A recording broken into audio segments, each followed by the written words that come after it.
সম্মানিত চিকিৎসকবৃন্দ এবং রোগীবৃন্দ, আসসালামু আলাইকুম। আমরা এই আদিবাসী দাদাকে চিকিৎসা করেছিলাম কিছুদিন আগে। তো আজকে নাকটা দেখানোর জন্য আসছে এবং আমরা এই আদিবাসী দাদাকে জিজ্ঞেস করব ওনার নাকের অবস্থা কেমন হয়েছে এবং ওনার যে রোগটির জন্য আমাদের কাছে এসেছিলেন সেই রোগটি থেকে মুক্তি পেয়েছেন কিনা। দাদা, আপনি কেমন আছেন? আমি ভালো আছি। আচ্ছা, আপনি কি সমস্যা নিয়ে এসেছিলেন আমাদের কাছে? আমি আসছিলাম পলিপের জন্য, নাকের সমস্যার জন্য। আচ্ছা, এই রোগটা নিয়ে আগে আপনার কি সমস্যা হতো? আমি শ্বাস প্রশ্বাস নিতে পারতাম না, সঠিকভাবে ঘুমাইতে পারতাম না, অনেক সমস্যা হয়েছিল। আচ্ছা, আপনি আমাদের ঠিকানাটা কিভাবে পেয়েছিলেন? আমি আমার এক বন্ধুর রেফারেন্সে এখানে আসছি। আচ্ছা, আপনার বন্ধু আমাদের এখান থেকে তো চিকিৎসা করেছিল মনে হয়। হ্যাঁ, অবশ্যই। আচ্ছা, আপনার বন্ধু তো আশেপাশে।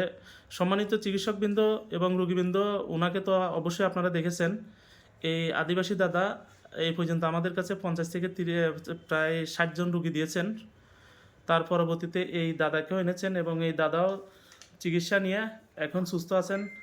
আপনি কি পুরোপুরি সুস্থ আছেন দাদা? হ্যাঁ দাদা, আমি পুরোপুরি সুস্থ। আচ্ছা, আপনাদের আদিবাসী যারা আছে তাদের ব্যাপারে যদি কিছু বলতেন। আমি বলবো আপনারা নিশ্চিন্তে এখানে চিকিৎসা নিতে পারেন, কোনো সমস্যা হবে না। 100% এখানে চিকিৎসা করা হয়, ভালো হয়। আচ্ছা দাদা, আপনাকে অসংখ্য ধন্যবাদ, দুজনকেই অসংখ্য ধন্যবাদ। ঠিক আছে, ভালো থাকবেন। থ্যাংক ইউ, আপনাকেও। আচ্ছা।